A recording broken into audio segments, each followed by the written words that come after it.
them integrating into your defense? Sure. Yeah, I think our effort for all 4 games has been pretty darn good.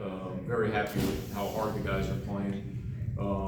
Yeah, we played pretty well against Illinois, but the good news is we can play a lot better. We have a lot of things that we have to clean up.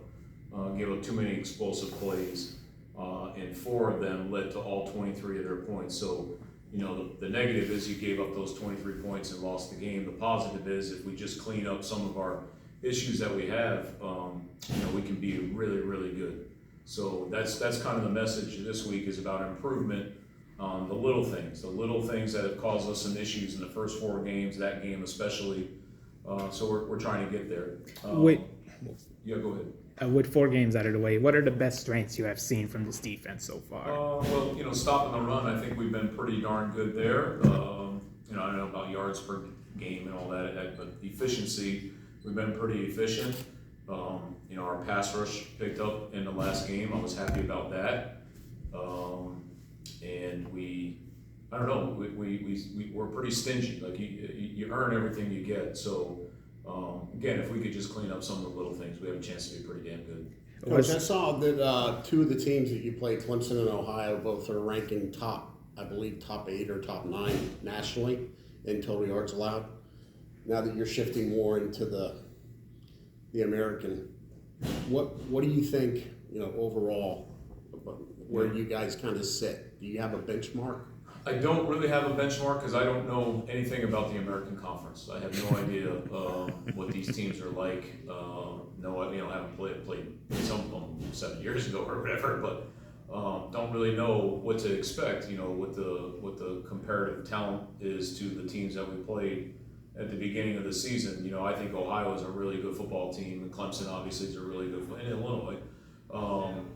But I think we're going to play some really good football teams in our conference. I think the American Conference has traditionally been the premier Group of 5 conference in the country. So I anticipate us playing some really good players. So I know it's a little cliche, one day at a time, one game at a time, all that. I mean, all we really are worried about right now this week is fixing some of our mistakes to give us a better chance to be successful on Saturdays.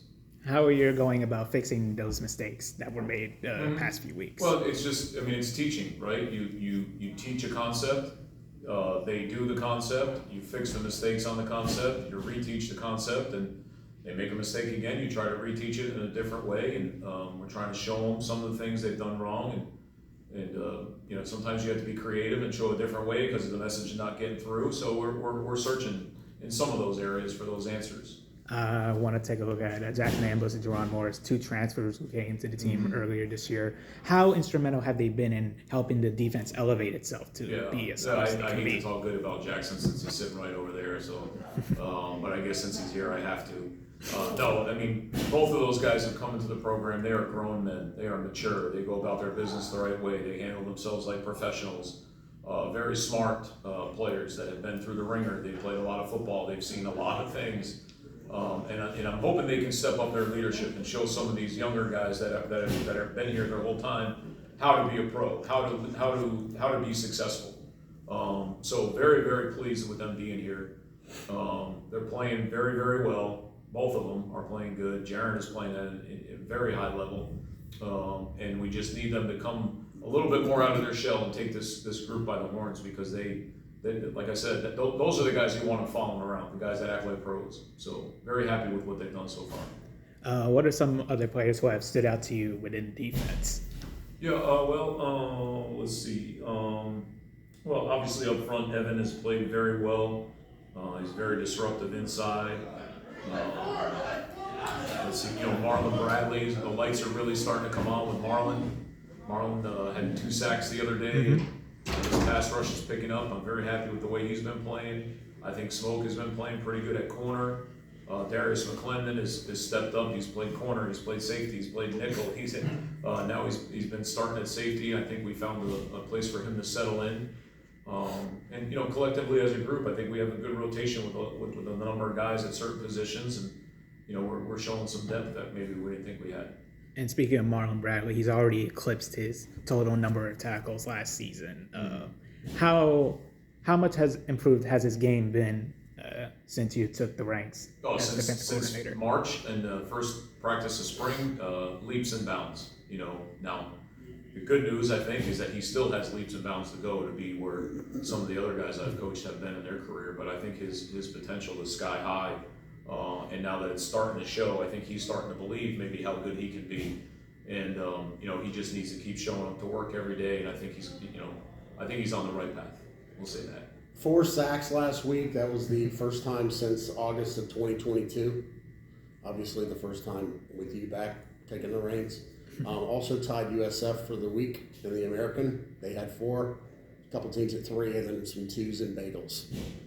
Do you see now that we're kind of shifting, and I know you've already commented you haven't really looked at the league, but the sack department being kind of something that you guys will be able to do on a regular basis now? Oh, we certainly hope so. You know, that's a focus that we have every week is the pressure of the quarterback. You know, in the first, well, I don't even know how many sacks we had or any of that. We were getting the guy off his spot. We were making him throw the ball away early, but we weren't getting home with sacks as much as we'd like. And yeah, it was nice to see it happen the other day. And I think if we just continue to show up and continue to get a little bit better at our pass rush plan, our moves, the moves that we're good at, because not every move works for every player. They need to have a plan and a strategy. I think if we continue to hone in on that, I think we got a chance to do that. Maybe not 4 a week, you know, but you're hoping that you can be more consistent.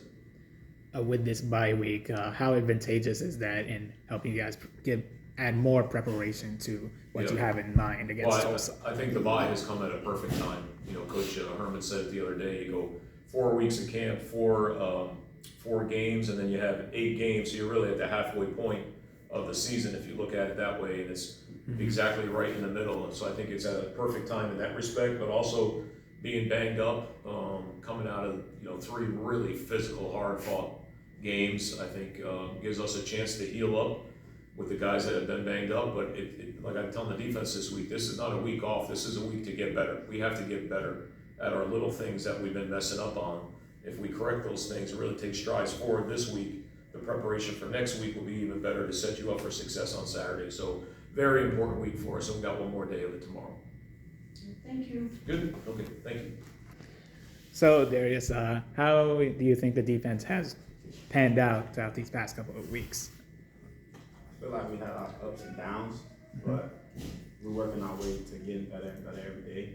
Like building trust within each unit as far as like DBs, building trust there, linebackers building trust, and then D-line building trust as a unit separate, and then all of us coming together. I feel like we going to make a big impact this upcoming week. Yeah, really turned up in the tackling department, being among one of the leading tacklers on the team. How has that helped you like assert yourself when you're playing the game, when you're playing in the games? Really, I don't really think about it. It's just go out and hit, see ball, get ball, and then just make the plays that come to me. I don't try to like say if Jay Moore supposed to make a play, I let him make his play, and I do my job. And if the play come to me, then I make it, and then just make sure I wrap and roll or fit, and bring him down. That's it. How much has Coach Roc been beneficial to helping you develop your game as the season goes on?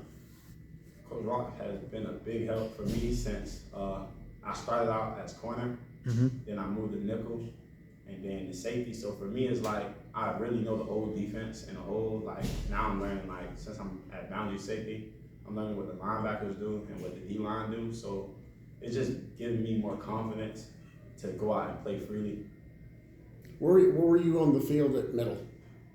Primarily. At Middle Tennessee, I played safety. No other positions? No other position. So this is truly your journeyman's course. You're making, like you said, you're making your way around the field. Yeah. For the first time. Yes, sir. Okay, got it. With you coming out of the bubble at just one position, now you're playing at multiple positions. How much has that ability to be versatile in your game been beneficial to you as a player on this team? I feel like it just gives the coach opportunities to like just game plan, like make the best game plan for the defense. So if they need me at nickel, or if they need me at corner, if they need me at safety, I'm available. And then we have other great athletes on the team too that can do the same thing. It's just not really publicized because I did move around from in the spring. I was at corner, and then 2 weeks in I moved to nickel for the fall camp, and now I'm playing safety. So yeah. How beneficial is this bye week for the defense as they prepare for Tulsa next week? Very beneficial. Like for me, as an aspect, just building confidence, and then just getting more communication with my teammates like Jaren. But as a defense as a whole, just everybody just coming together and figuring out that if we all just do our job and run to the ball, I don't think nobody can really run the ball or pass the ball against us. Good. All right. Thank you. All right, thank